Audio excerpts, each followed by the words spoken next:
You mentioned Ki was a pest. Her and Vaughn had like, a Twitter thing going on also. Mm-hmm.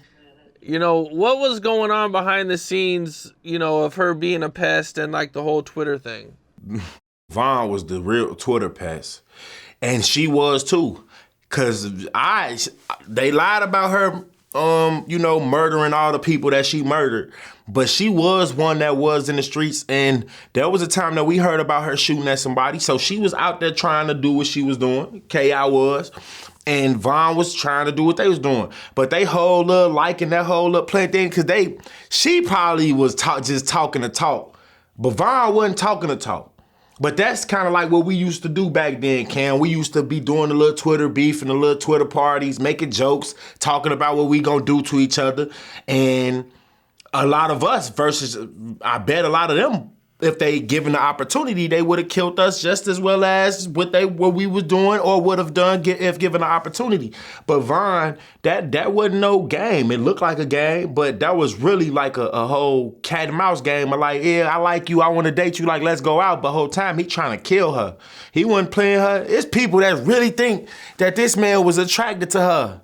They really think because of these tweets and no, come on, bro. I seen with the females that Vaughn used to be playing with. Nah, folks with no low-key gay stuff. He wanted to murder that girl and she probably wanted to murder him. That was the whole Twitter little whatever. That was what that was all about. What did you think when King Von showed up in the Ki documentary? Man, I ain't even I ain't watched the KI documentary. That type of stuff, Cam. I'll be honest, why do I have no want to watch stuff that I know that they don't have the whole truth. If they would have had some of the dudes in there that KI was around speaking or something like that, maybe I would have watched it to see what they was gonna say. But I am not watching whoever it was presenting this document, Terry or whatever what you want to say. I wasn't watching it because I already knew it wasn't gonna have no truth. It was how many people they said this girl killed. Like, I don't know, she died before she even grew up. She died at like 16, 17 or something like that. She wasn't 18 or nothing like that. She died as and that was before things got, she probably died before 17. She probably died at 16. I don't know how old she was. But she didn't make the noise that they said she made, and I'm glad she ain't put all those bodies on her belt, because the people died regardless, but they was trying to say she did this to them, and she ain't do none of that to nobody.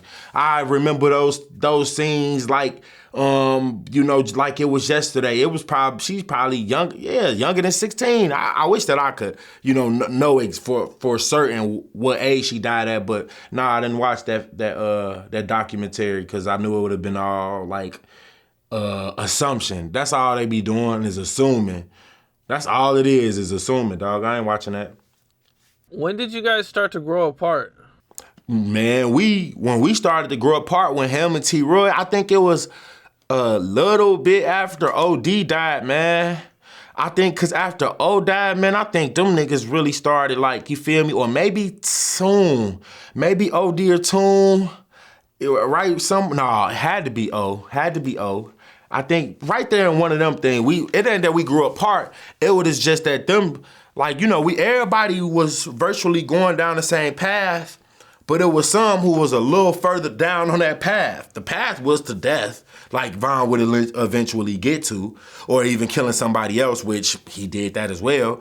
But all those sins lead to death, which leads to the second death, which is a longer story that I don't want to talk about. But yeah, we pretty much all, T-Roy and Von, we stopped. Like, we used to always have times and places after they would virtually hang with them all the time. We still would go to parties together. I still would spend the night at Von crib. It was never no really growing apart from them until Runta, his mama moved off the block. That was like one of the last times he got locked up and his mom got kicked out.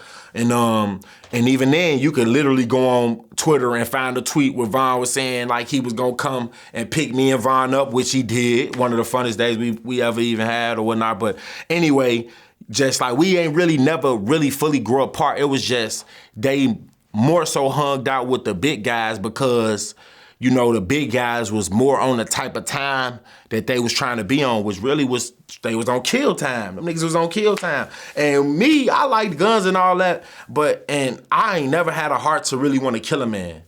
I ain't never really had a heart to want to kill a man, or, you know, and that's why I eventually, you know, sought out a greater life, because, man, I ain't want to have that on my hands. I love people. That's why I say I'm a fighter. I would fight, but trying to kill a man over, nigga, I ain't see no reason. It was all just stupid to me in reality. So, you know, we forced ourselves into positions, forced ourselves to, you know, doing certain things that we knew was wrong. But, you know, for those who understand basic common human decency, we know everything that we was doing. You know, we was young, so pretty much moving off of all the adrenaline and everything that we had in us, and, you know, the testosterone building up. So we was quick to, you know, think that we was men and stuff like that. But it's just sad, man. It's just sad, man. The lack of knowledge, with the lack of knowledge, how that could shape a life, and not just a life, but a community, and a community would go on to shape the world of a mind of a man that look like this. Cause a lot of Parkway Gardens, O Block, they shaping the minds of a lot of black men out there in the world. We feel like we need to be attached to something, and niggas not even knowing this gang life, you attaching yourself to nothing but death. It's rooted in nothing but Freemasonry and death. That's it. That's the truth. That's the truth. And if you don't like the truth, man, that's that's pretty much on you. What's up? This is Cam Capone. We got more content like this coming soon, so hit that like button, subscribe, and stay locked in to Cam Capone News.